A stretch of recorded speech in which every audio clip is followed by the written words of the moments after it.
and welcome back to the GorillaBiker. Today it is episode 11 of Apes and Engines, and joining me today all the way from Colorado is Monkey Butt. Hello, Monkey Butt.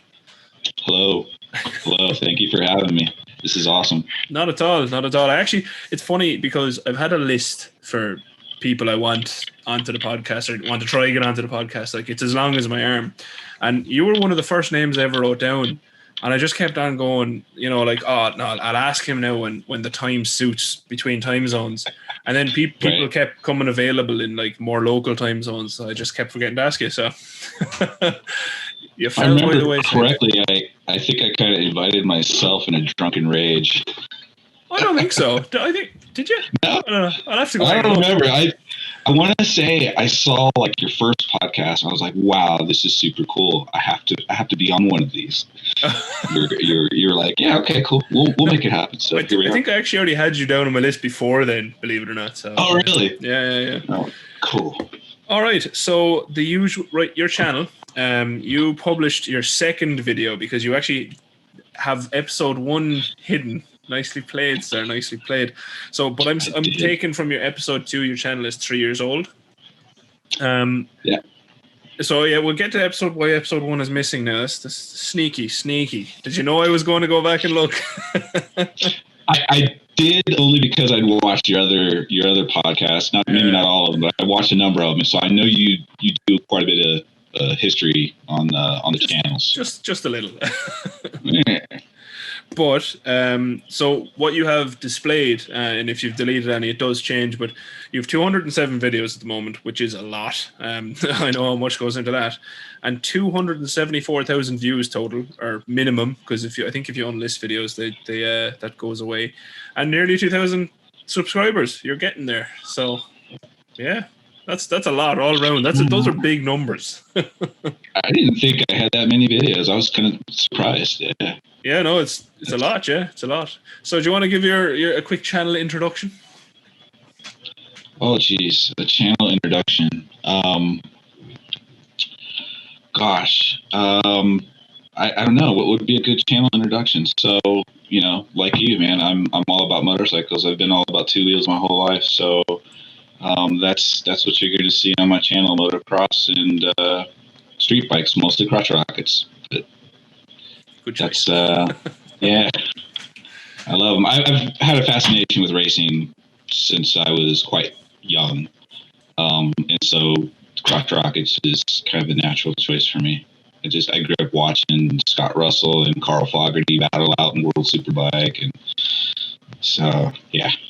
I mean, I'm the same. All I ever wanted to do was race, and it was funny because I think I spoke about it in podcast before. It's very much Formula 1 and stuff was first for me because that's what was watched in the house, and soon after came MotoGP and motorbikes, and then I do prefer motorbikes and especially the racing.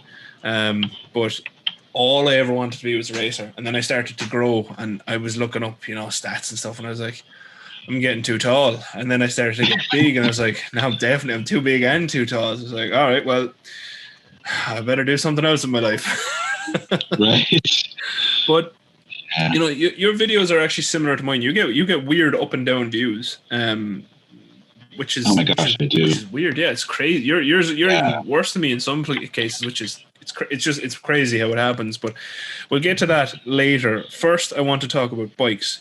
So, first and foremost, would you take me through your motorcycle history? Because I know we've spoken about this before, and it's very interesting and pretty diverse. Yeah. So, the first motorcycle I ever rode, my father was in the military. We were stationed in Germany, and we got orders to go back to the States. And my brother was 16 years older than me, so at the time, I think I was, 9 years old, something like that. And he was in his early 20s, and he had a girlfriend, started a career over there, and so he stayed behind. So a number of years passed, and he moved back to the States, here in Colorado Springs, where my dad was stationed, and he brought 2 motorcycles with him. One of them was a KX-125, and we're talking old bikes, 1974, right? So the pipes go underneath the frames. Yeah. They've got the dual rear shocks. They've got like 2 inches of suspension travel. But I didn't care. I didn't know any better. And so he had a KX250 and a KX125, and he actually purchased them in crates. They weren't even put together yet. Nice. Kind of the way they get, the way they get delivered to the dealer, essentially. So, yeah, he moved back, and I rode the 125, and that was the first motorcycle I rode, and I was hooked immediately. I mean, there was just no question. And then every weekend, I'm like, "Are we going to ride? Are we going to ride? Are we going to ride?" And then from there, my dad got orders, and I went back to Germany, and I didn't ride a motorcycle for another, I don't know, 3 or 4 years. My dad eventually, that was 6 years. We went from Germany to Virginia. He retired, went back to Colorado Springs, and I was riding that same KX125 again, but I was a teenager at that point.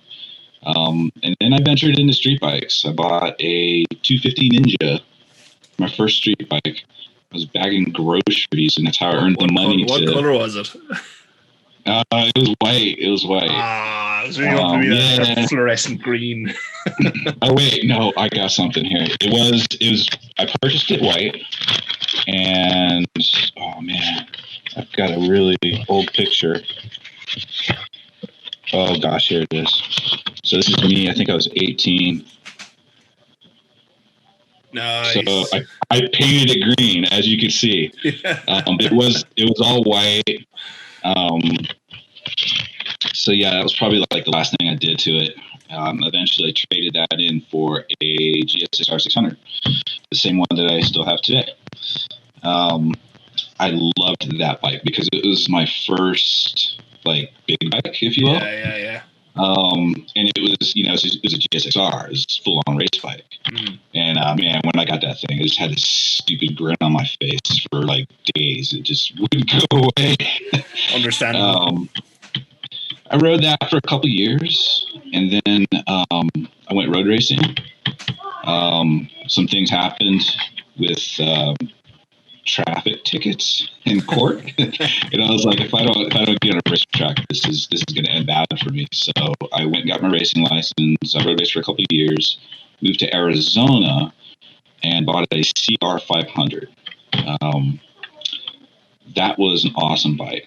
At that time, I was just kind of trail riding. We would go do stand washes and just like off-road.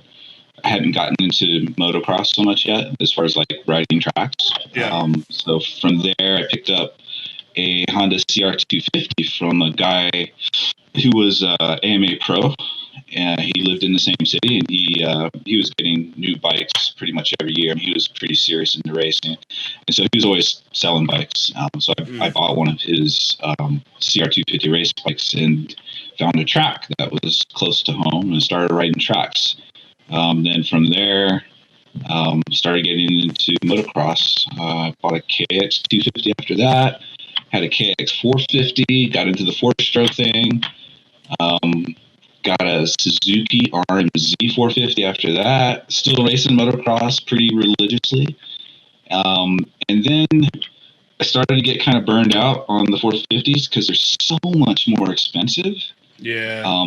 Parts for them are twice as much. So I decided to go back to a 2-stroke. And that was probably the last year that I actually like really raced a lot of motocross. I bought the 2011 YZ250 that I have today. Bought that 2011. I raced 2012, the state series here in Colorado. And then since then, I've kind of stopped racing, at least at a, religious level, if you will. Yeah. You're still quick, though, from your videos, anyway. I do all right. I pass more people than I get past, but the really good, like, state pros, national pros, I never got to that level. I mean, I didn't even start racing until I was 30. That's ancient for motocross. That's the difference. I mean, there's always going to be someone who's living it, 9 to 5 every day, or even longer every day, and that's their job. So it's especially if they get a sponsor or whatever else, that's their job. So it is what it is. Hopefully, I would have made my debut on the track this year. but it's going to be next year now with everything that's going on. But before we move on from your motorcycling history, I do want to talk about the challenge I issued you around the Gixxers. Oh, yes. So, for anyone who doesn't know, I currently have a Gixxer 750 that did get ignored for a while I was moving house and moving job there recently, but I very much got back to it yesterday. Now, you have had that Gixxer 600 sitting there how many years? Oh my gosh. The last time it ran was 2006, I think. You know what's hilarious? I think they've been sitting, the two bikes have been sitting the same amount of time.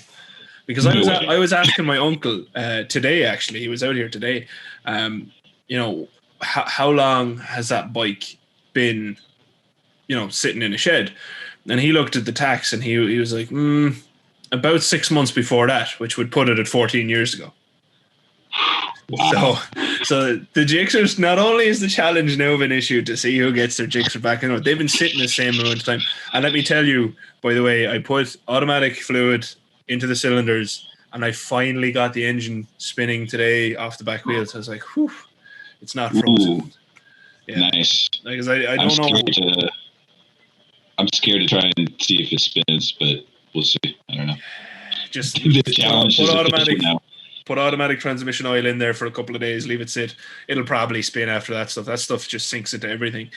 But so there is a challenge, an open challenge there for anyone who's interested. Follow Monkey Butts channel, my channel, obviously. I hope subscribe. But to see who gets their Gixxer back on the road first, that's the challenge. Now the only thing is you're going to actually fit on your Gixxer at least. I still have to do rear sets on mine. Like rear sets have to happen. So because it's big enough because those old Gixxers have a big enough frame, But yeah, definitely rear sets to help. So the next thing that I want to ask you, right? This is a triple barrel question. Your favorite bike that you've owned, your favorite bike that you want to have but you can't afford, and your favorite bike that you can afford but don't have. Ooh, okay. That last one is tough. So the favorite bike, can I split that between dirt and street, or can I? No, that's a completely fair split, yeah, because they're different. You can, of course. Okay. Gosh, I love my ZX-10R. I really, really do. But just because I still have that Gixxer, and it made me so happy the day I got it. I think that was probably my favorite bike. Now, those are the only 3 street bikes I've ever had. So yeah, I'm gonna go with my '97 Gixxer just because it kind of holds a special place in my heart. Fair. But man, I love my ZX-10. It's a beautiful bike. It is. I need to finish the wrap. I started it and I haven't done anything for 3 months. That was a tough project you took on, in fairness.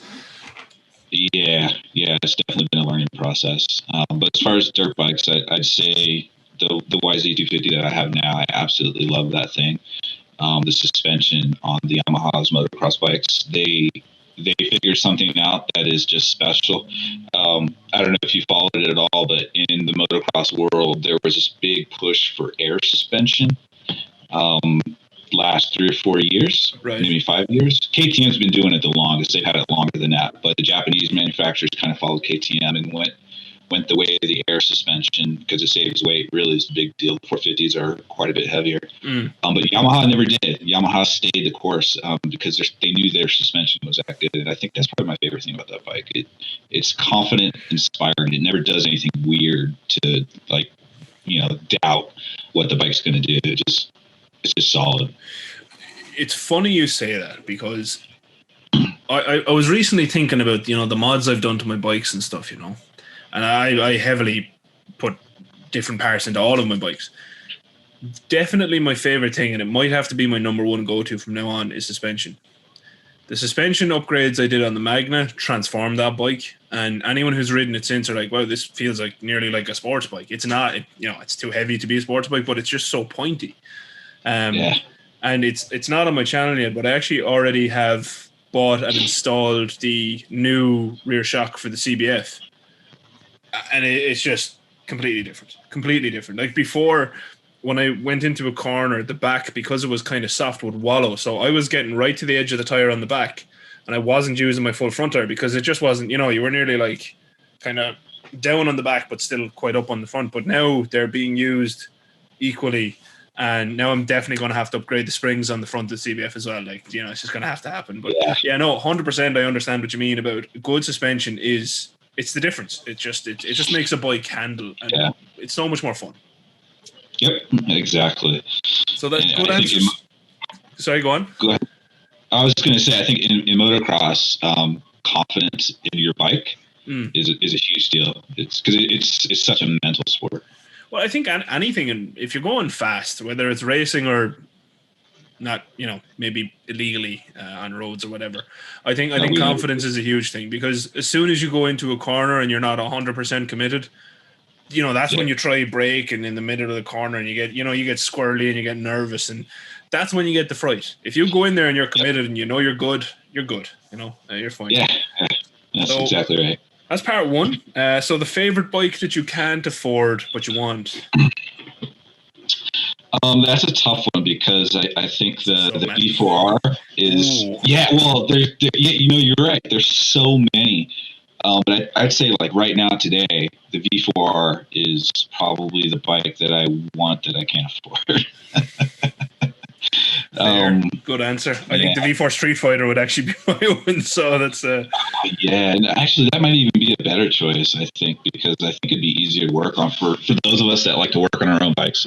Yes. That's one thing that kind of, even if I could afford a V4R, I would be a little bit hesitant, just because I've seen people work on them and they're so compact and so tight.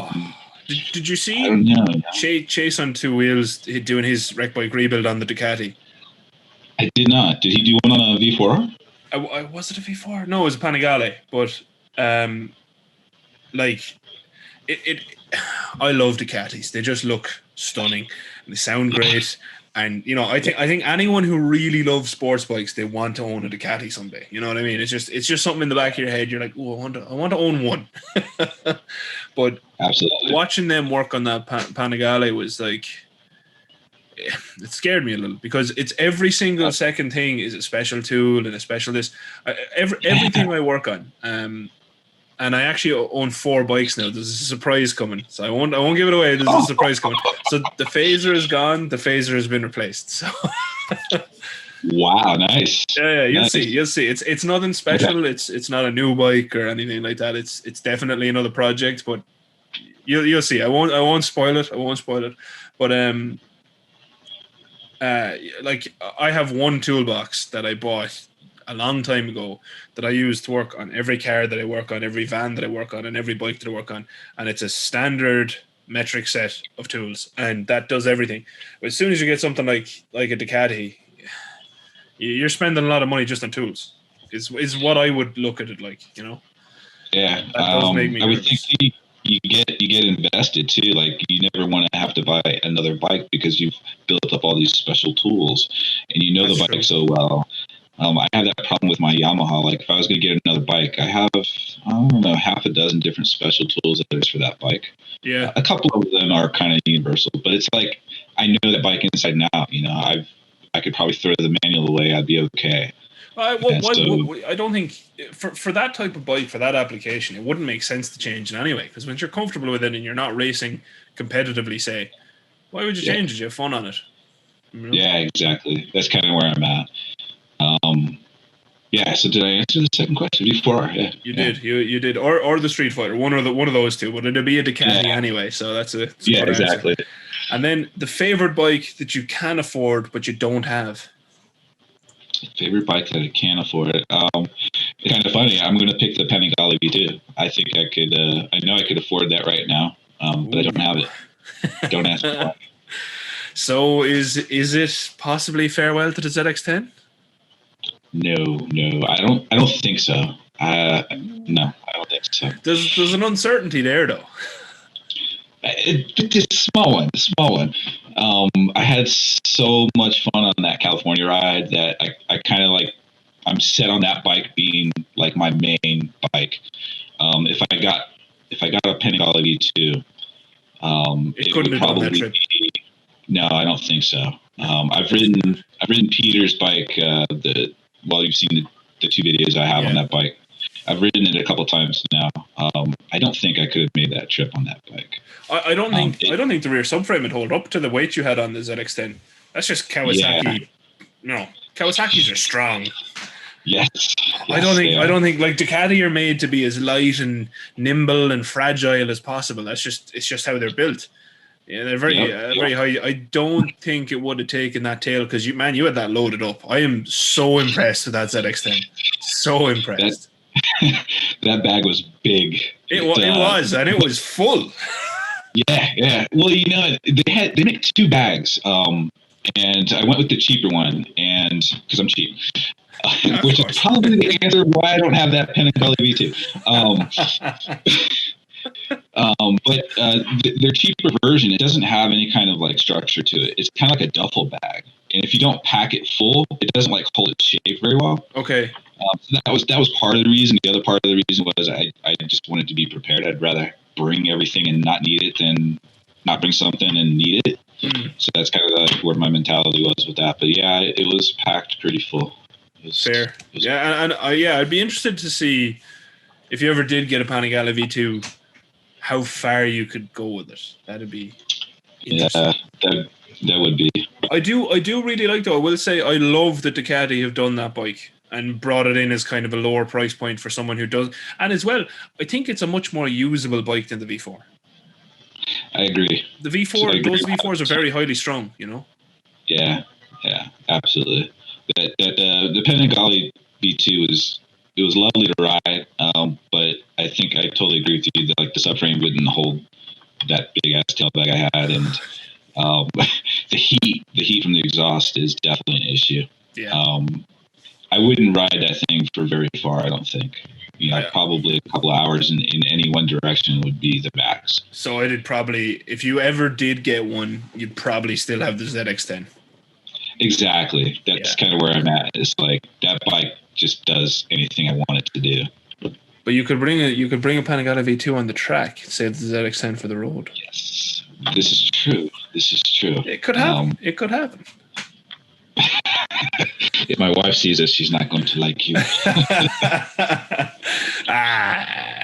It's all right.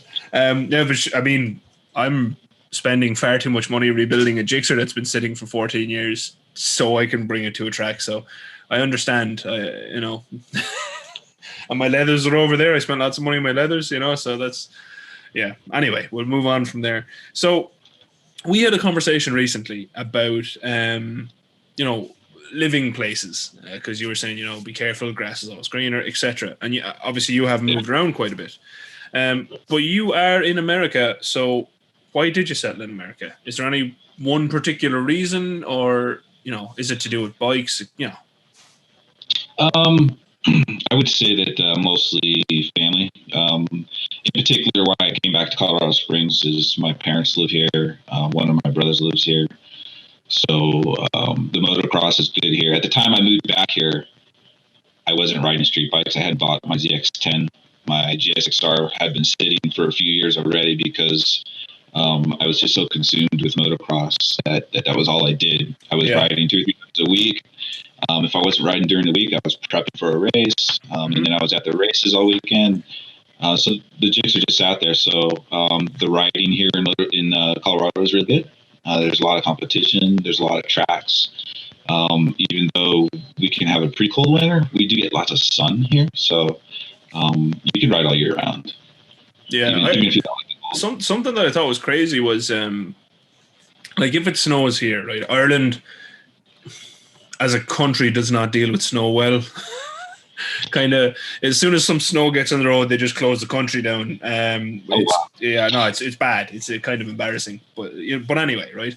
I remember you put up some videos and you had like pretty good snowfall everywhere, but the roads were crystal clear.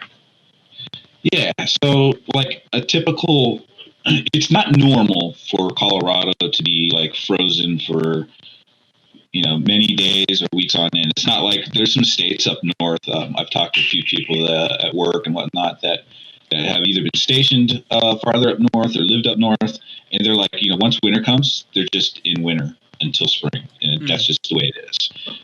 Here in Colorado Springs, you'll get snow maybe for 2 days, like we're getting right now, and then you'll get sunshine. You know, it'll be 50 degrees, 55 degrees, but you get a lot of sunshine, and so the snow just melts off the roads really fast. Yeah. Okay. So yeah, you're not like stuck in snow for 4 or 5 months. So it's not too depressing, is what you're saying. Exactly. Because as I said to Grom Trooper, I'm very much scoping out where you live as a possible place for me to live one day as part of these podcasts. And I know I really like the look, like Colorado, the mountains and everything is just stunning. Oh gosh, it never gets old. And I mean they're like right behind us, so it's like I can be in the mountains in 15-20 minutes. And then you just go for hours. You know, there's just tons of beautiful roads and scenery up in the mountains. So that is one thing that if I move south to get to warmer places like Phoenix during the winter time is amazing. Yeah, it's like 70, 75 degrees. And Phoenix has great motocross tracks and riding. So if I ever did something like that, it would be hard to leave the mountains behind for sure. Yeah, I will say that's one thing. Now that I'm back in Kilkenny, and there are mountains near enough Kilkenny that I haven't shown everyone because, you know, we're still under restricted movement and everything here. It'll happen. But yeah, definitely where I was in Cork was not very far from, you know, mountain passes, and I do miss them because those are my favorite type of roads, and all the switchbacks and stuff. I just love them. So. And the other thing about America is there's obviously a colossal cruiser culture over there, but you've never expressed an interest in one. Is it something except the V-Rod that one time in a couple of years? Is it something you buy in the future? I would totally say it's not something I would ever rule out. I really like the Indian Scout. Yes, they're a lovely bike to ride. Oh my gosh, yeah, and I love the you can get them in, like, if you go to their website, you can build them on the website. Yes, I do like doing that. Yeah, I've done that with the FDR way too many times. Yeah. Oh my gosh, there was one that rode by a couple days ago, and I think it was an MT10, but it you know, that had that the crossplane crank sound that I was unloading my bike and I heard it and I just stopped what I was doing and I just followed it with my eyes. I was like, oh my god. Okay, well, back to the question. There is no bike. The videos I've done on my friend's MT10, the videos don't do it justice. That bike sounds incredible. Yeah. So good. Yeah. Whatever magic Yamaha did with that bike, it's a crime. It's a crime that they come with those stock exhausts. Because anyone who likes bike noises, that thing is just, It really. I think that with just about any V4, because to me the crossplane and the V4 sound very similar. Yes. Those are the most beautiful sounding machines I've ever heard. They're amazing. Probably one of the best bikes. Obviously, my Magna. I love how my Magna sounds. But one of the best bikes I've ever heard was an Aprilia Tuono, and I don't know what exhaust was on it because it went past me rather quickly. I was walking on the side of the road, and an Aprilia Tuono came past, and I mean, the noise off that thing. That was just. What is that? The Tuono. It's the V4, like naked, semi-naked that Aprilia have. Hold on, I get it. I think I can share screen. Un moment. Aprilia. Yes, people watching, I cannot spell. Aprilia Tuono. It's an 1100cc. Oh no, there we go. I got a picture up there. Share screen so everyone at home can see it. And this one, screen 2, share. Can you see that now? Oh yeah. So that's the Street Fighter version of the RSV, I think it is. Yes, exactly. Okay. But it's kind of similar to the likes of the MT10 in relation to the R1. I think, like the R1 crossplane, it sounds amazing, but it's because it's all higher, it doesn't sound as good as that. Whatever they do when they detune it that little bit and you know, get you that more mid-range torque, it just makes things sound angry. Yeah. It's like, why have you taken me out of a super sports bike? I want to be fast. Just angry all the time. But yeah, that Shimano, unbelievable. I'm probably going to get abuse now that I said the name wrong or something. But anyway. Yeah, I'm glad you brought that bike up. I completely forgot about it. Yeah, there's one you should test ride. Yeah, exactly. Exactly. The other thing I've noticed about you, and it's surprising because you're clearly a very skilled rider, both, you know, on dirt and on the road, because you've done your road racing. And anyone who watches you riding on the dirt is just, you know, they're lying if they say that you can't handle a motorbike. But you ride very sensibly on the road. How? Teach me your ways of sensibleness. Or is that just for the videos? No, I think that I am probably quite a bit more sensible on my Ninja than most people. I think because that's a fast. I don't get too. Oh God, it's fast. You know, that's one thing I actually really like about the 1000 is you don't really have to hammer the engine to have a bit of fun. You know, you get anywhere near 10 grand and things just start going by really quickly. But I think that my youth, I don't know who's going to see this, but I'm probably lucky to be alive because I did lots of stupid things, as many of us probably have done. But then really the road racing, that really opened my eyes, right? Like, everybody thinks they're a badass. Yeah. Once I got onto the track, I started to realize, oh gosh, I don't know anything. You know? Yeah. Oh yeah. I used to race. They had a class. It was an unlimited class, and so you could run slicks, you could run street tires, any size displacement. And a local pro, told me that it was a good class to enter because people would bring a lot of mods that wouldn't work very well, or you know, it was a class where people would try things out. But it was also a split skill level class. So in the CMC, I think it was, can't remember the name of the sanctioning body, but they basically had 2 skill level classes. There was amateurs, and then there was the pro class. And so, like in motocross, you have beginner, you have novice, you have intermediate, you have pro. There's like 4 different skill levels. When I was road racing, there's just the 2. And in this particular class, to fill the grid, because they didn't have a lot of entries, they would put in both classes, the amateurs and pros.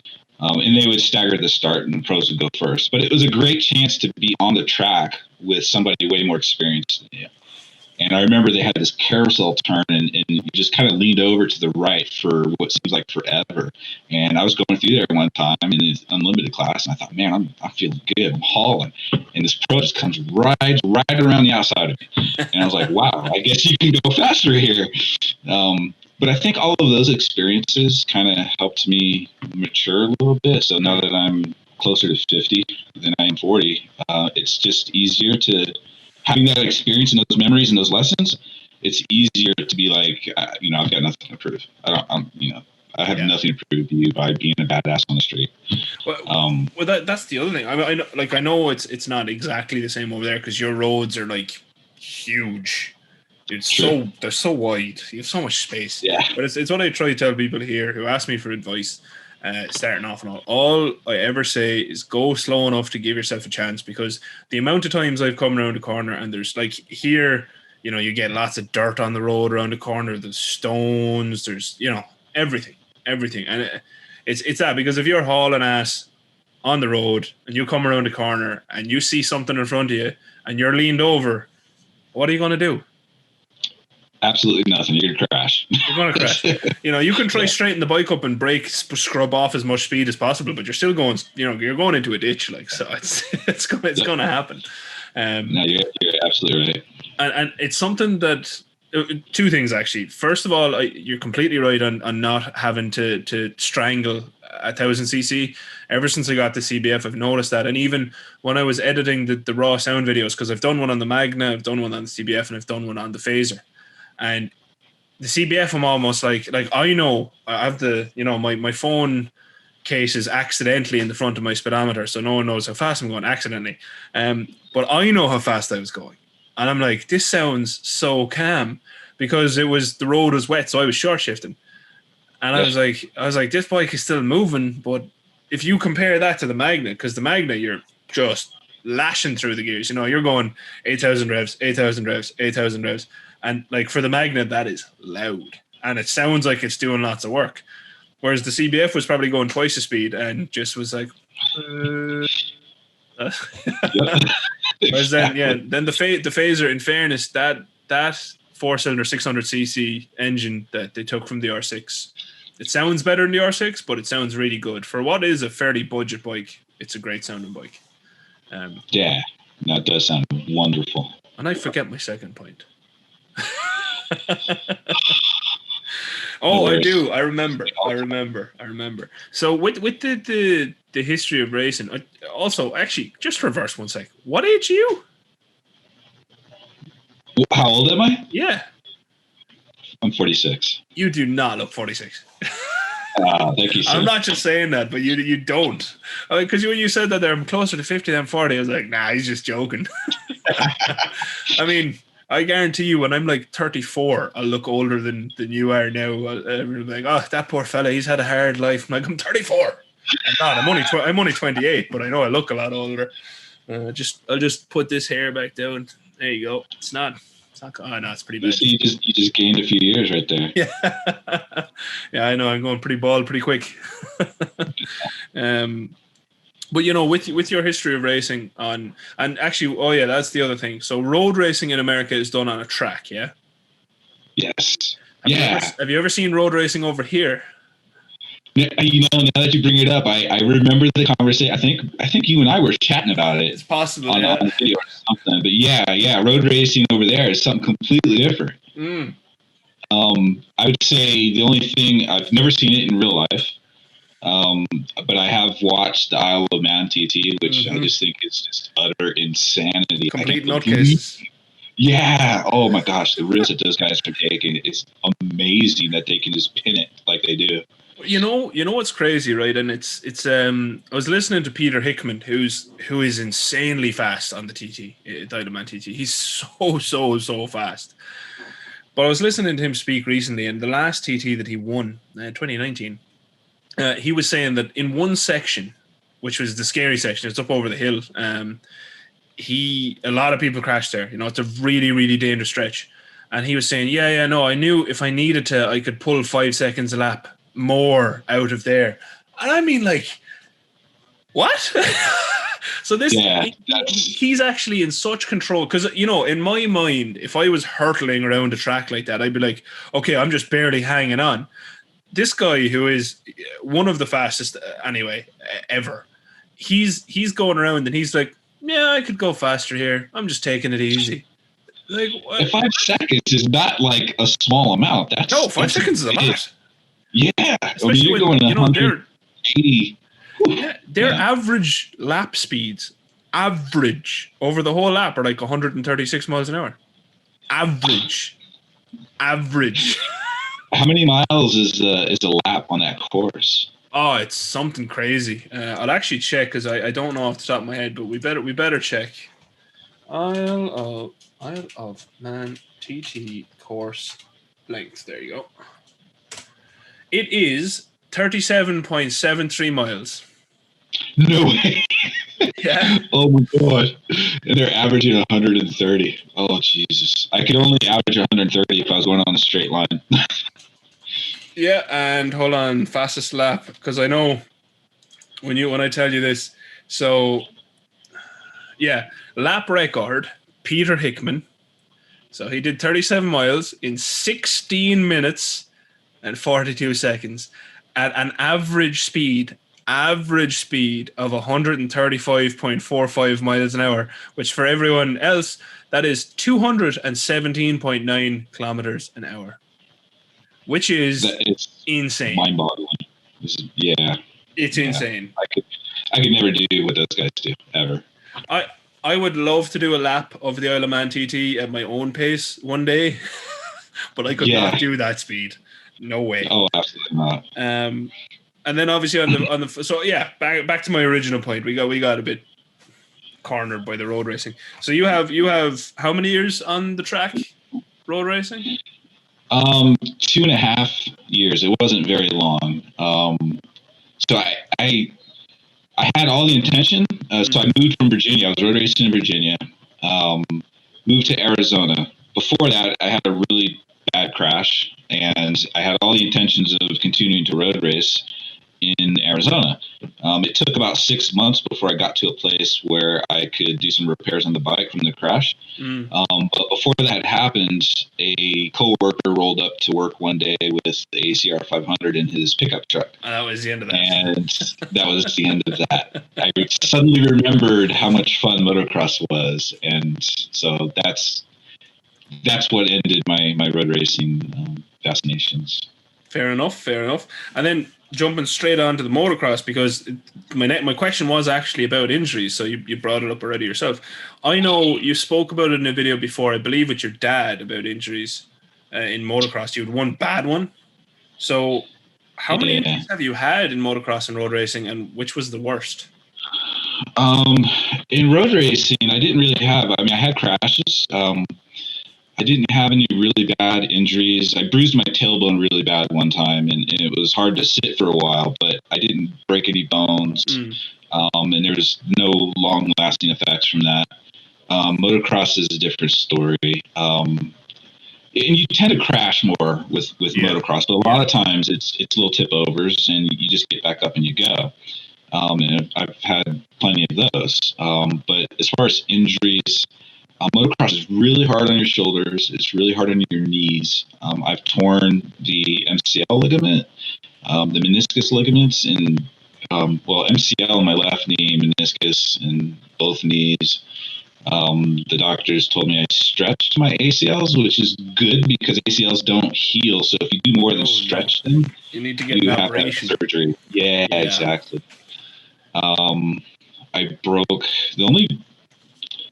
I've torn lots of ligaments. The only fractures, like bone fractures, I've had was in my neck. I got really lucky with that one too, because that could have ended up really, really bad. Yeah, of course. A lot of guys get paralyzed in motocross. A lot of the top pros. It's happened a lot. Yeah. A few years ago, there was some really high profile. There were two guys. One was a privateer. And then there was a really high-profile factory rider that got both of them suffered neck injuries that paralyzed them, and they happened really close together at the same time. So the sport immediately came out with neck braces, but it sucks. Injuries suck. That's bad. Yeah, that's very bad. Yeah. Because and it's funny, you have gotten me into watching videos of motocross when I can. Or what's it called? Supercross? Supercross, yeah. I've been watching videos of that when I can, because I am a huge MotoGP fan and also BSB racing, stuff like that. Love it. But yeah, I did not know that about the injuries, because it's very strange. You hear a lot about how dangerous road bikes are and how bad injuries are off motorbikes. But like when you watch MotoGP, bad injuries are few and far between. And the last bad one I saw was, do you remember Tito Rabat in what it would have been 2 years ago now, with the race in Silverstone that was called off? It never actually happened because of the rain, but everyone came off coming down into a corner and a bike hit him and shattered his leg. I don't remember that. Well, I was there. Is that World Superbike? No, MotoGP. Oh, you were there? I was there for the only race in 35 years that has been called off. Oh, wow. Yeah. But I remember, like, we could see, we were on the straight after the main straight, and get angry at me if you want, people. I don't know the names of straights, okay? I'm not that good at learning names and stuff, but yeah, we were there in one of the stands because it was free practice. Was it qualifying? No, I think it was free practice. So you could just go into the stands. You have to pay for them otherwise. And we saw people going on. We saw people coming off. We could just see them around the corner. I could see people coming off, and then the whole session was flagged. Everyone had to go in, and we saw a helicopter. And we were like, oh, okay, someone's been hurt. And it turns out it was Tito. And I mean, I'll actually check that, because I know he was bad. T2 Rabat Silverstone injury. Serious injury, like what?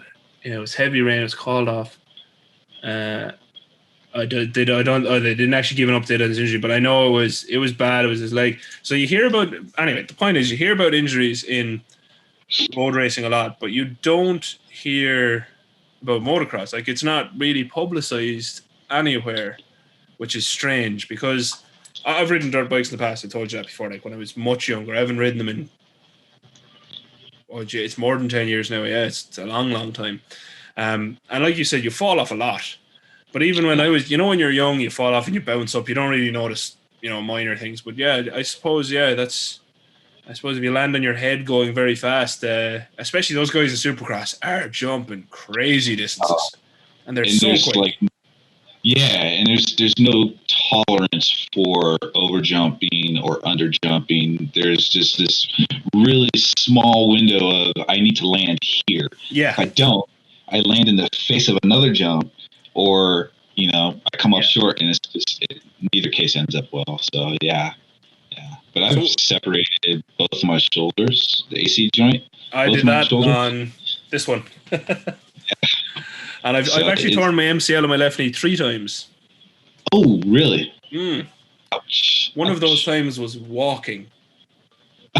So I think it's gone. It's pretty bad now at this point. The first time was playing rugby. The second time was playing football. And then the third time I was literally walking and I turned and I felt it. When you feel it, it's just goes. Yeah. I just kind of fell over and I was like, haha, oh no. Yeah. That was. But what was your worst injury? And is it something that, for instance, I know you've talked about your kids before and not pushing them to do, motorcycles and stuff. But is it something that you would actively try steer your kids away from due to injuries, or do you think it's just part and parcel of it's worth it? Say. I don't know how hard I would work towards steering them away from it because of the injuries.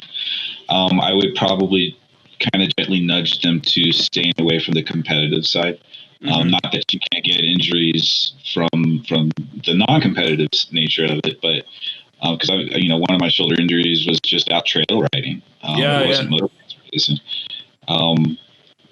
But if they were hell bent on doing it like I was, I would support them and just kind of try and guide them through all the lessons that I learned. Yeah, well, that's probably the best way to do it, to be honest, because like my parents tried to keep me away from bikes for a long time, and look how that worked out. I think it just made me worse. It was like you keep an addict away from something for long enough, they're just going to get worse. That's how I look at it. An addict in terms of bikes and stuff. Obviously, drugs are different. Keep people away from drugs if they're addicted. That's a different type of addiction. Not the same thing. Sometimes I think motorcycles is worse than drugs. And I say that because I think a lot of times addicts want to quit, but they can't because they're so addicted. Yeah, we don't want to quit. Yeah, we don't want to quit. It's horrible. Yeah. Like, it's funny.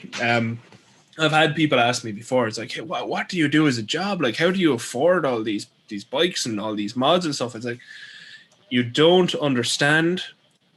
All of my money, every penny I earn, I put towards my bike. I'm not rich. I'm an idiot. You and me both, brother. You and me both. That's what people don't understand. But yeah, that's just something that I thought was really. I don't know who asked it recently, and I was like, you don't get it. It's like, did you go to the pub last week? Did you enjoy a nice meal out? I don't do those things.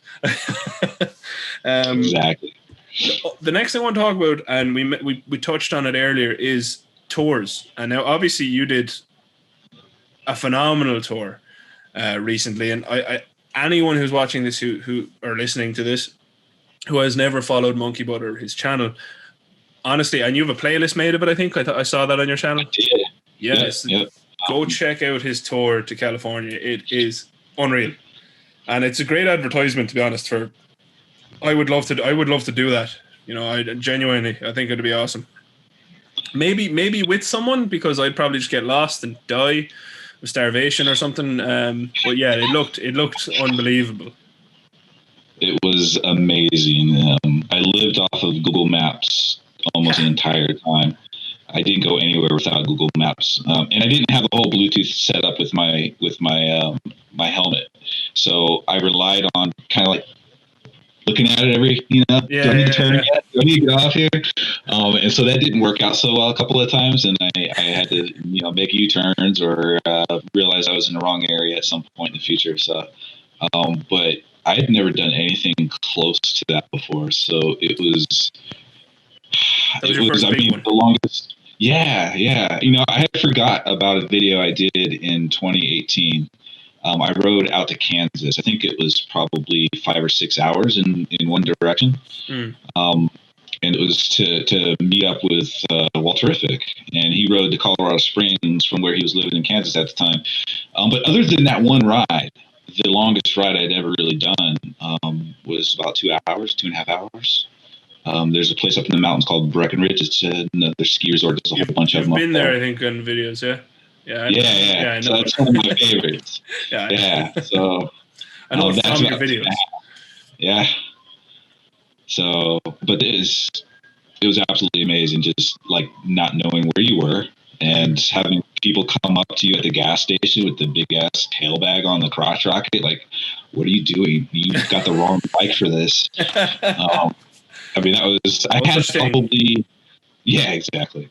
I probably, of the random conversations with strangers, 3 or 4 of them, which maybe is half of them, maybe I had 10 different random conversations along the journey. But, 3 or 4 of them were just because of the bike I was on. Just people couldn't believe I was, Colorado license plate and I'm in California with this big bag on the back. And, that alone was just enough for people to kind of come up and ask questions. And so that was a lot of fun. It was a lot of fun. And I'm totally going to do it again on the same bike. I was just about to ask the question, would you do it again? So that answers that. And do you, because I love touring on my bike, but I've only ever done it in Ireland. But I've spoken about this before, I think in the podcast Teapot 1. People don't realize, when you guys say, oh, we did 1,000 miles in a day, that's pretty easy for you to do. 1,000 miles in a day in Ireland is incredibly difficult unless you're just going up and down to Dublin on the motorway, because our roads are all like, this. Yeah. Exactly. So it's for us, if you go out, and I think if I went out for like a big spin, I could do 600k in a day, and that is you're on the bike all day. And it's like that might be 10 hours altogether, just with breaks obviously for stopping, because Ireland's pretty, you have to stop and look at things. But where do you think you'll go next on your big tour? What's the next thing? Because America, this is something I want to live there for, is you have so much stuff to go and see. We do. We're lucky that way for sure. So here's the funny thing, right? Like once I did the PCH, and I only did like half of it. And that was because at the time I went, I almost didn't go because of the whole C word thing, right? At the time I was getting ready to go, the southern part of California was spiking up really bad with cases. And I was like, you know what? And that was the area that I wanted to go to. And I was like, well, let's do the northern part of the PCH. It's a PCH. None of it's going to suck. Yeah. So I did that. And I met up with Boots and Jeans Riders. Have you seen their channel? Yep. After you introduced me to them with your videos, yeah. Yeah. So Rich said something to me that kind of was like, that makes a lot of sense. And what he said was, you need to ride the PCH going in the other direction, so the ocean is right next to you on the right hand side. I went north, and he was like, it's just a completely different perspective. So I don't know if I'm going to do that one next. The other thing that looked really good to me was like Lake Tahoe. That area looks fantastic. So the Boots and Jeans Riders, they did a video up in that area that looked amazing.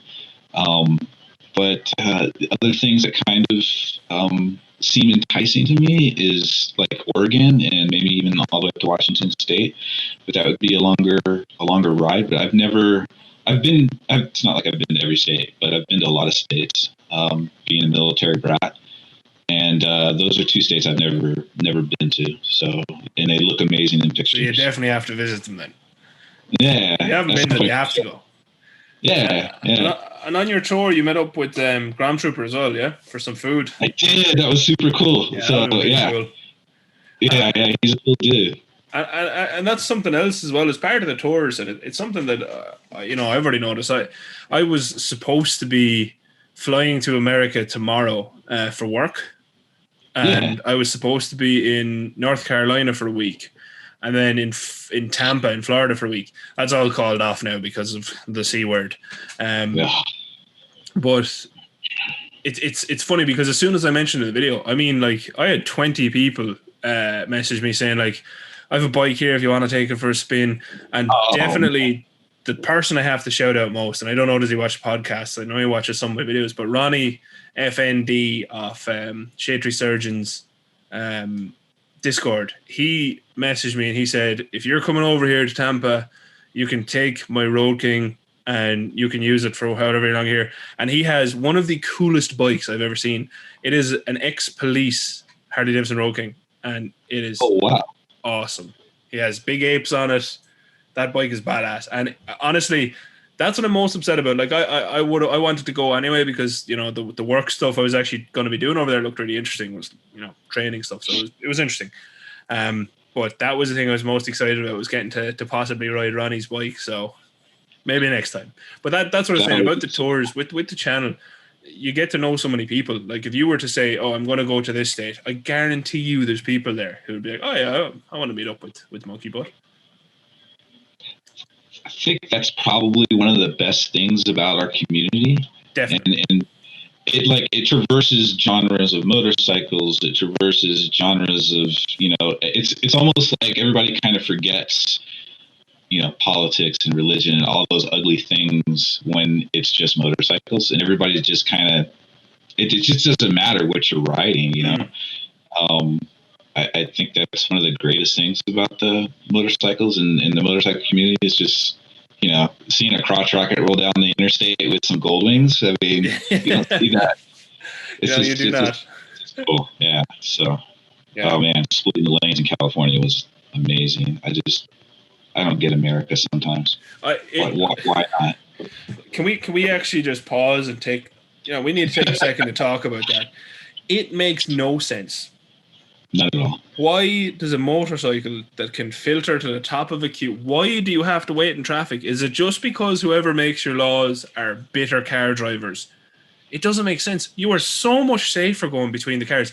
Even if you just go between them and stay between them, you're so much safer. Like, the amount of people who get rear-ended in traffic on motorcycles, and you are screwed. If you get rear-ended, goodbye. Yeah, you're done. Yeah, you're done. Yeah, absolutely. It doesn't make sense as a law. And like, I've seen so many videos where people do lane split over there in states it's not allowed, and cops get so angry. Like, what is that about? And it would, I literally think it would take like a generation for it to work. I think Americans in general are a bit uptight.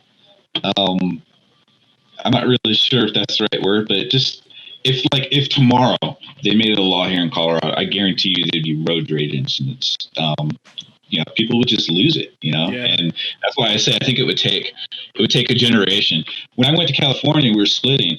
Even sometimes when we weren't splitting, cars they were just used to it, and they would move over. They would give you room. I had a car here in Colorado actually pull over and let me by, and I was like, that was really weird. And I looked at the license plate, and it had California license plates on it. And I thought, well, okay, that makes sense, because it was after I had done my trip, and I was like, that's just what they do.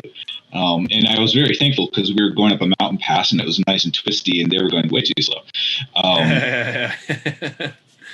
So yeah, it doesn't make sense. I don't understand it, and it would take a long time, I think, at least in certain places in the United States, for it to work. Just because people are just too uptight. And you know what's interesting? It's weird here in Ireland. It's legal, and it has always been legal, but it wasn't always legal. It was just not illegal. It wasn't really in a law, because there's not a whole pile of bikes here, but it is fully legal now. And if I say that on a video, and I put up one TikTok video I put up, which was All my TikToks are just clips of my YouTube videos. That's all they are, is clips of my YouTube videos to try to get people to go watch my YouTube videos. But there was one video I put up where I was filtering on the Magna. And you know how the GoPro, when you have it on super view, makes everything look kind of warped? So I went between two trucks on the Magna.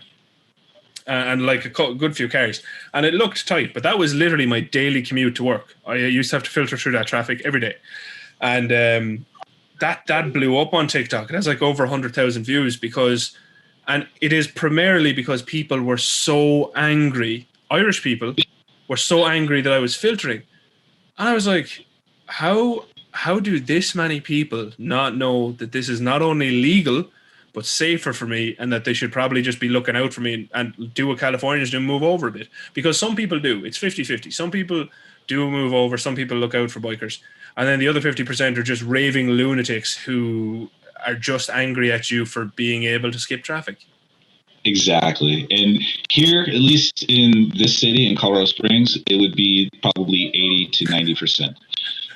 And that's why I say there'd be road rage incidents like within a week of the law passing. Somebody would lose their mind. But as I always say to people who get angry about it, you can buy a motorbike. Yeah, you can do this too. You can do it. It's not that hard. Yeah. But yeah, so I think we'll put that down to people are crazy, and we'll just leave it at that because people are crazy. Yeah, agreed. And so we mentioned YouTube couple of times there about stuff. So why YouTube? What do you get out of it? And what's the end goal, or is there an end goal, or do you just enjoy it? So I do enjoy it. There have been times where maybe I enjoyed it a little bit less. I think I was pushing myself a little too hard. But yeah, I totally enjoy it. It kind of, so like when I stopped racing motocross, I was still riding, and I would still do a race here and there. And then I had just gotten my street bike. Riding had gotten a little bit stale for me, if that makes any sense. I've been riding my entire life, and before motorcycles, it was BMX. I've just had this infatuation with two wheels forever. And I just kind of got to that point where it's like, I've road raced. I don't really have any desire to go do that again. I've done motocrossing for a long time, and it was just stale. Motovlogging kind of opened up a new aspect to it. I don't know. It just kind of brought some excitement back to it. And whether it's the motovlogging on the motocross track or the street bike, it just adds a new angle, a new flavor to riding in general, I think. So totally enjoy it. I'd say my long-term goal is probably like a lot of people. I want to drop a firebomb in my cube and just go ride motorcycles for a living. 100%. I mean, absolutely. I'm not going to sit here and say that there's any other kind of end game. That would be a dream come true for sure. And yeah, I just love riding bikes. So yeah, if I could do that, yeah, absolutely, 100%. Fair enough. Good answer. So, actually, before I go on as well, I've had this in front of me the whole time. I forgot to show it to you. I use that every single day. Oh, awesome! Monkey motorized people, you can get this too. It is a bit stained because I spilled some beer in it, but that's okay. That's what it should be. Exactly. But the other thing I wanted to ask you is, you watch MotoGP. Yep. We're getting into the finer questions towards the end of the questions. Don't worry, I'm gonna let you relax soon. And I know I ask a lot of questions. Who is your favorite MotoGP rider, and what's your favorite bike or manufacturer? Oh, favorite MotoGP rider. I'm old school, so doesn't have to be does current. It have to be? Doesn't have to be current. Okay. No, be any bike, any person. Mick Doohan was he was amazing. The Honda V4 two-stroke, amazing. Yes. I liked they had a V-twin two-stroke that they ran for a few years as well. But the V4 two-stroke, those things were just, I kind of describe the sound of a two-stroke. And the nature of the power band is a pissed off bumblebee, right? Yeah. that was like a swarm of pissed off bumblebees. That bike was just insane. They were crazy. I would give a pinky finger to ride one around any track anywhere in the world. Just to yeah. Oh gosh. Do you know the 500cc Yamaha V4? I can't remember the name of it now. The 500 RDLC, wasn't it? I think so. I think that was it. That V4, I saw it in the flesh at Motorcycle Live. It's in that video, and I just like in the video it cuts away, but I stood there for 5 minutes just looking at that, like, I want to have a go on you, just because I know it'd scare the shit out of me, and that's that'd just be fun. That'd just be fun. Yeah. Two strokes are not the most friendly power bands. But they are easily the funnest. They just put you back in the seat like instantly. It's interesting, right? Because and we can segue into electric bikes now with this as well. But it's something I was speaking to about someone recently, is what makes bikes fun. And that MT10 I rode, right? That does you crank the throttle on that. There's a millisecond delay where you go, I'd like some power, please. And the little tiny crazy people in the engine are going, oh, he wants power. Okay, give it to him now. And then you don't get like, it doesn't go like, oh, here, okay, we're just going to give you some of the power and then give the rest to you. No, it just goes, here you go, drop. And you just, that thing is crazy. And the Magna, it's an unpredictable bike. Less unpredictable, but it's still fun because it's unpredictable. Two strokes are so much fun. I agree with you there. Because it's like that level of unpredictability. And I finally put my finger on it recently. Like electric bikes are crazy good. They are really fast, really predictable. The ones I've ridden handle really well. They brake good. They don't heat up in traffic. They're just good bikes. You know what I mean? But they're not that fun. And they're not that fun because they are entirely predictable. The power is a linear line of perfection. And that's why they're not as fun. That's a very good point. And I think part of the fun also has to do with what we grew up with, right? Yeah, probably. In motocross, there was this big, huge movement from two strokes to four strokes, and at this point, for a number of years now, two strokes have not been used in competition at the professional level, at the national level, for probably 5, 6, maybe a decade now. Yeah. And so the kids coming up, they have no idea. They race as amateurs on little 85s and 60s are still all two strokes.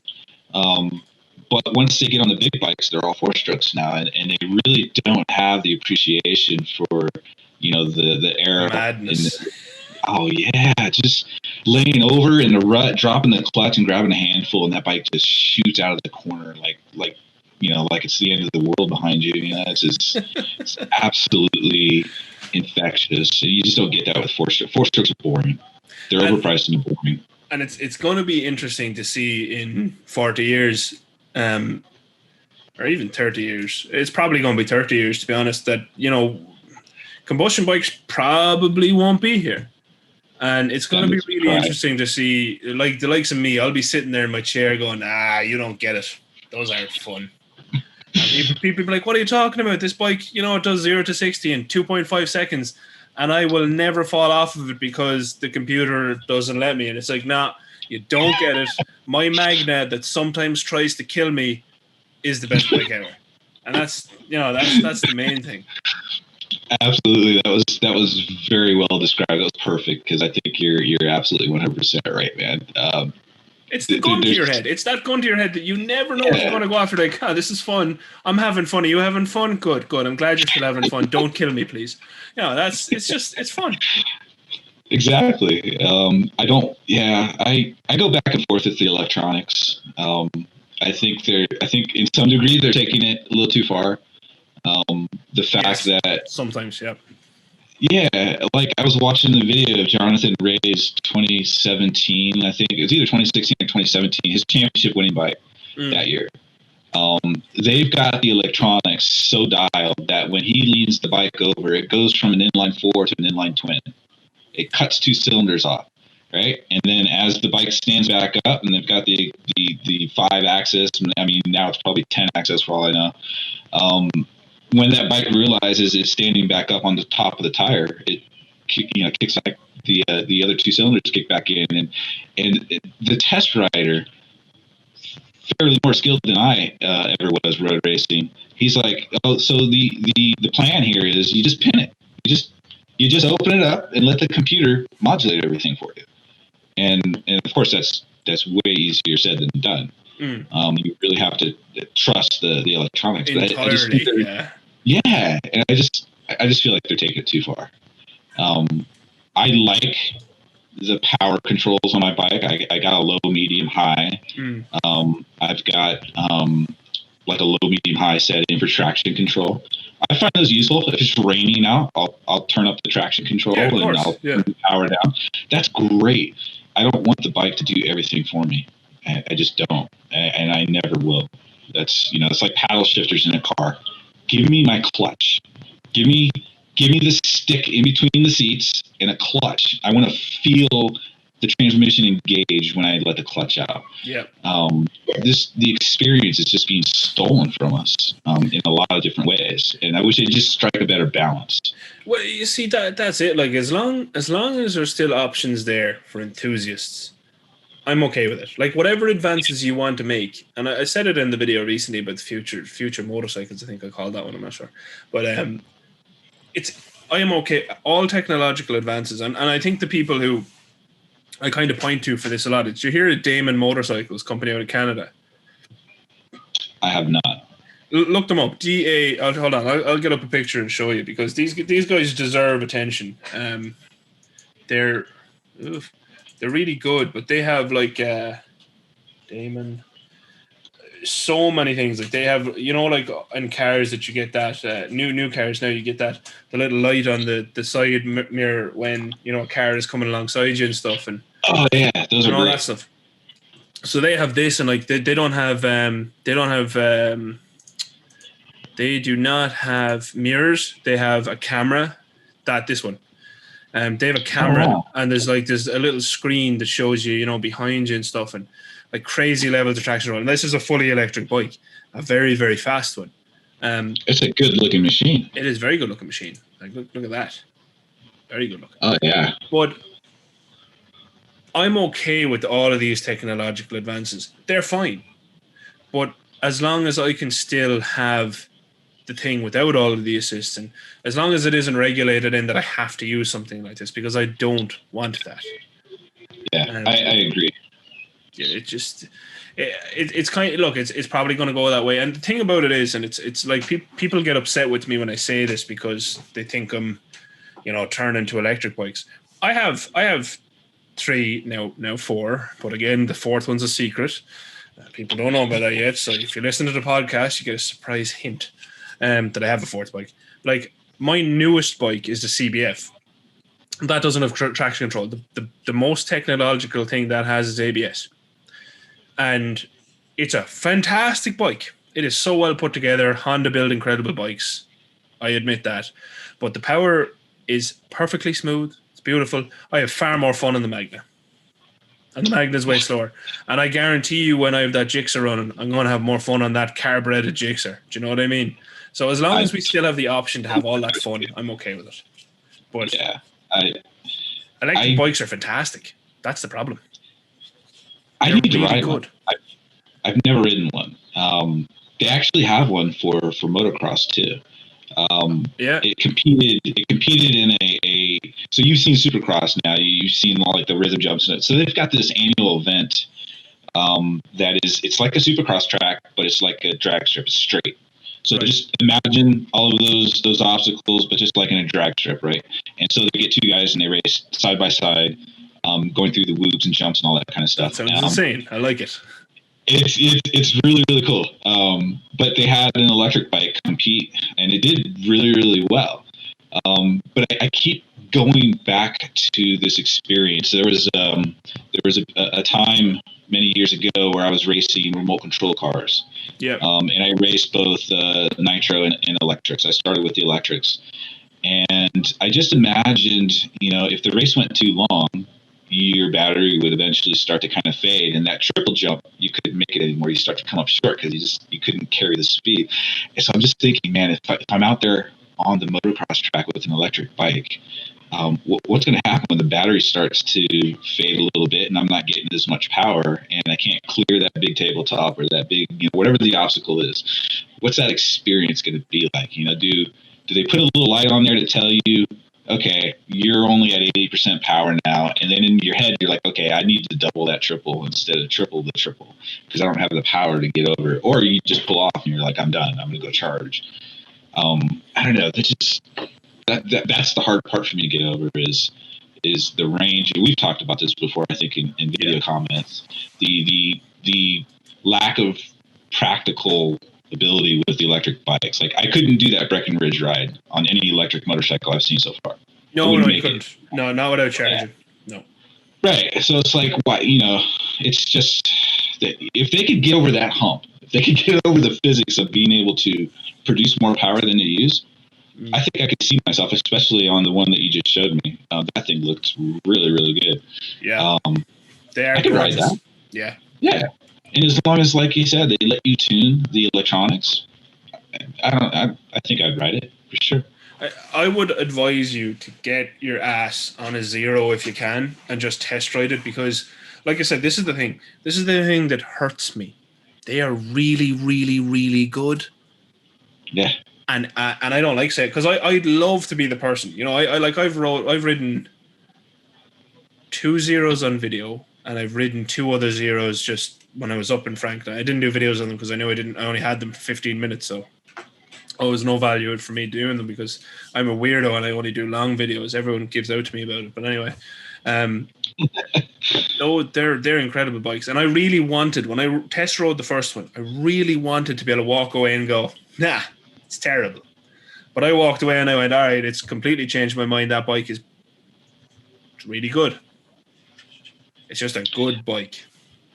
I think one of the things that you talked about that is attractive to me as far as the electric bikes in the city, they don't get hot. At all. Right? At all. I think that's really cool. They cool down in traffic. Yeah. And you're not sitting there idling, wasting gas. Yeah. Of course, yeah, back to the filtering thing. I don't get the filter here. So that actually sounds like a really cool, attractive thing with the electric bikes is just commuting in the city. If I had to do a lot of stop and go, that would be nice to have. It's funny because my current commute now that I'm doing now, an electric bike would actually make a lot of sense because it'd do the return journey and then need to be charged. I think I am, I'm about 130 kilometers per day, maybe something like that. So that's maybe 80 miles return. It's not too bad. Like an electric 80 bike, miles round trip? Yeah, round trip. Yeah. Okay. That would be perfect for an electric bike. You charge it up when you get home. It'll be perfect. But the problem is and will continue to be the price of them.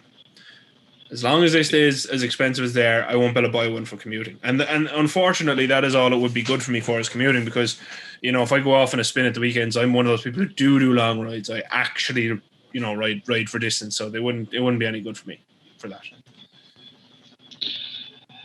Yeah, totally agree. The price is another big deal too. I wouldn't pay the same price I pay for my Ninja for an electric bike. There's no way I could live with myself doing that. Yeah, no. Yeah, why would you? Because you could just buy another Ninja. Yeah, exactly. So the next question, your favorite YouTube channels, and you don't have to say me. Don't worry.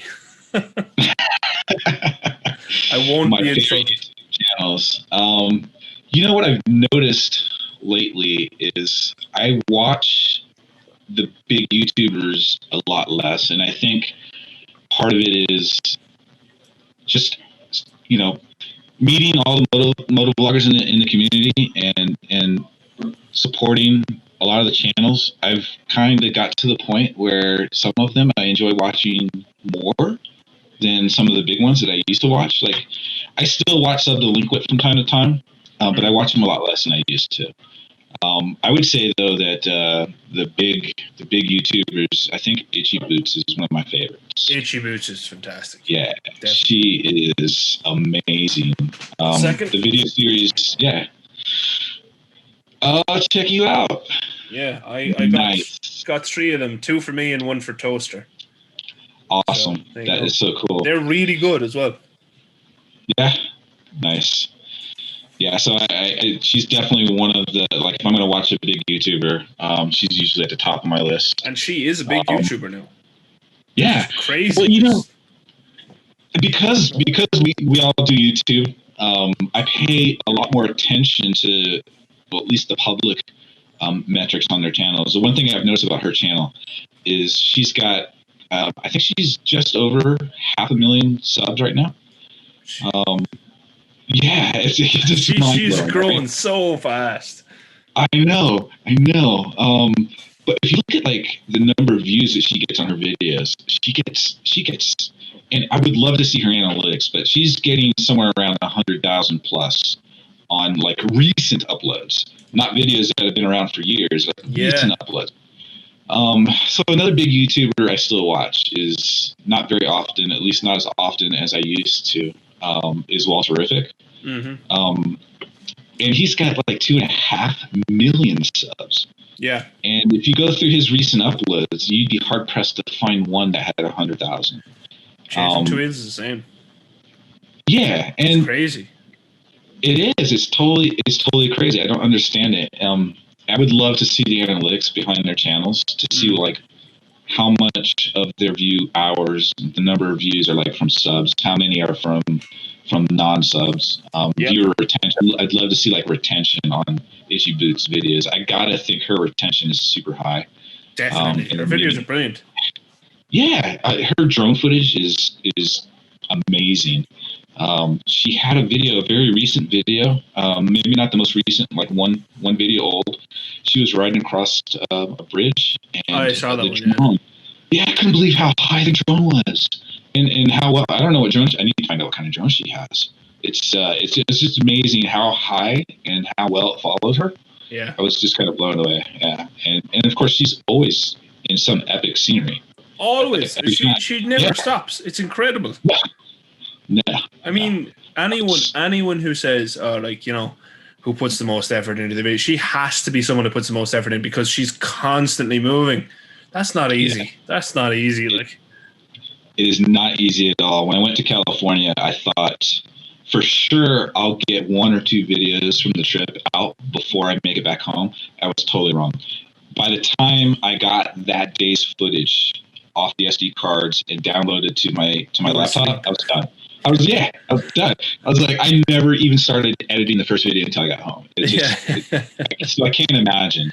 She must kind of like hang out somewhere for a few days, and do all her editing, because if she was writing and on the move every single day, just no way. She's got to. Yeah, because there's a lot of effort goes into editing. Like we know that, and I think a lot. In fairness, a lot of people these days do know that, because a lot of people have dabbled with editing somehow anyway. So it's a lot of effort. So yeah, Itchy Boots is definitely top of my list. I watch your channel a lot. I do enjoy your videos. I'm up there with Itchy Boots. I'll take that. yeah, and Ireland's epic scenery. So yeah, it does. Yeah. You'll have to come over here and ride with me, because I have loads of spare bikes. So that would be, apparently there's a new one. You don't want to tell us what it is yet. Can't tell you yet. Because it's funny. Awesome. I was talking to Toaster earlier today, and I was like, I think I have an idea for a reveal video, and I think it'd be funny. So I think I want to do that. So usually I am about as good at holding my water as a bottle with lots of holes in it. I just tell everyone everything, because I am an open book. But this time I'm going to try really hard not to tell anyone. The only people who know are my patrons, because I was throwing up pictures of it and stuff, and like, what do you think? So that's that those are the only people who know, and Toaster, obviously. That's actually a great idea for the Patreon. Give them something that, sneak peek. Well, you see, the thing is, I have to tell someone, Otherwise, I'll tell everyone. So I told them. So it worked. I got to keep the secret then. The other thing then is your favorite hobby other than motorcycles, or is there one? Yeah, that's tough. I don't know that I have one, to be honest. I don't, so that's fine. Yeah, I'm really, I want to come up with an answer. I want to be able to say, oh yeah, I got this thing, but I don't. It's just like all I've ever done is bikes. There was a bit of RC car racing. That was fun. But I haven't done that in years. I don't have anything. You know? Bikes. A man after my own heart. Yeah. Just bikes, man. Yeah. There's nothing wrong with that. There's nothing wrong with that. So that's it. That's the end of my list of things that I came up with for you. So do you have any questions for me? Oh my gosh, I have a lot of questions. Some of them are like more YouTube related, like I love picking people's brains and find out what works for them and stuff. So I don't know if it's appropriate for this, but well, we can go on another Zoom call another time and not record it. That's fair. We can do that. Okay. All right. Yeah, that sounds like a plan. Maybe a little bit earlier today, so it's pretty late over there, isn't it? It is 20 to 12. It's not too bad. I don't really sleep much, so it's fine. How do you do that? There you go. There's a question. How do you get away with sleep? I find like I'm dying if I don't get my 7 hours, 8 hours. It's not a choice. I've been like this since I was a child. So like my mom used to think there was something wrong with me, and she brought me to the doctor when I was a child and everything. Because like you know your parents when you're a kid, they're like, you need to go to bed now, and then they'll come in and you're like, you're not asleep yet, and I'm like, well, I can't just go. That's not how it works, is it? So you know, I used to like when my parents were sending me to bed. I used to be awake and just staring at the ceiling. And then after a few years or whatever of this, I just started, you know, I'd just read and I'd read and I'd read. I only sleep usually. I'm getting better now, slowly. I think it's because I'm getting older. But like when I was younger, it was 4 hours a night.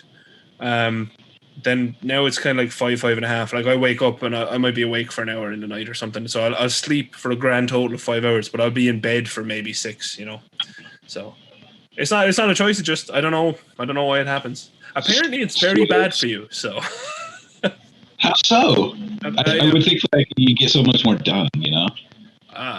Yeah, you kind of do. Yeah, like when I was living on my own, that's when I was up to like 2:30 getting videos done, and now I've just gotten much better at editing, so I can do them in a normal time frame. But yeah, it's you do get more done, definitely. Yeah. What's a normal time frame for you to edit a video, like on average? Oh, it varies widely. Like if I do one of my first rides, I put like a lot of effort into them, a lot of angles, stuff like that. That could take quite a while. And then if I do a video, like, did you see my Hagon shock review video recently? I did. Yeah, that one actually was really quick to edit because I scripted that. Like I wanted to do that well. It was my directorial debut, you know. I wanted to get all the camera moves in. I had it all planned out. So that took like 30, 40 minutes to record, and it only took me like, I would say, an hour to edit. Because wow. it was already done, you know what I mean? I was editing as I was filming. So, you know, I'd say the bit that I needed to say with the camera here, and then we'd move. So it was just a case of, you know, cleaning it up and hitting render. So it was fine. Nice. But yeah, anywhere from like 2 days to an hour. It really depends. Yeah. I really love the videos that just kind of flow together. Just because the editing is so much more fluid and you get it done a lot faster. But I've had videos where things didn't kind of work out the way I planned, and you've got pieces and parts spread out over you know, hours of video, and you have to kind of reorganize things, and those are always the worst. But and even you know when you're filming like fixing something or doing a service or something, like for something that might take me half an hour, it ends up taking 4 hours to do that service because you're moving the camera, you're trying to make sure you're talking to the camera and showing people. Like I did before I sold the Phaser, I did a fork rebuild on it from a friend who bought it, and that video is ready. It should be coming out next week. That took me so long to film, because I kept on, like, I'd do something and I was like, I didn't do that angle right. There's one angle in that video. There's one angle that I did wrong, but there was no reversing it. So when I looked at it, I was like, okay, it is what it is now. I have to live with it. But that then took me ages to edit as well, because it was like, 2.5 hours of footage or whatever. That really and truly is only a 20-30 minute job, So it's right. Yep. That stuff just does take a while. Yep. Yeah, absolutely. Any other questions for me? No. We can, like I said, we'll do a Zoom. We'll do a Zoom another time. Yeah. Share thoughts, share analytics, tips. Any shout outs? Oh, geez, I didn't even think of that. I definitely got to shout out all the moto bloggers in Australia, man. Those guys support me huge. They're all great. Aren't they? Yeah. They're amazing. I got to start off with Way Pride. She's amazing. She supports me big time. And then Moto G Spot. I love Chewy's channel. Did you see his studio? Yeah, that he just put that up yesterday, wasn't it? That was really good. It's great to see him so happy about it. Exactly. He just had like the whole video. He had this like stupid grin on his face. Yeah. You could just tell he was completely stoked. So yeah, who else is down under? I think that's probably about all I can think of right now. But I know there's more. Sorry, I'm forgetting some people. But yeah, and then there's a bunch of Canadians. Prairie Boy is a big one. He supports me a lot, so gotta give him a shout out. I guess that's probably about it for now. So fair enough. For me, the only person I will give a big shout out to, because I try to keep my ones to a minimum. This is your video really, but the one person I would say is Captain Granite, because I know he's pushing for 1,000 subscribers, and that dude is super supportive to everyone really. So definitely go over, give his channel a look. If you like it, maybe give him a subscribe. So other than that, thanks very much for giving me the time coming on for the podcast. I had a blast. Really appreciate it. Yeah, no, me too. I love talking about bikes, and I knew you were a 100% bike person at heart. So it was great to get to talk to you finally in person. Yeah. Well, in person over video, but you know what I mean. I know what you mean. So yeah, really appreciate that. Anyone who has never heard of Monkey Butt's channel, head over, give him a watch, give him a subscribe. He's nearly at 2,000 subscribers. Get him there. It's a nice feeling to get to 2,000 subscribers. So get him there. He deserves it. And he has more views in total than me, by the way. More lifetime views than me, so he definitely deserves it.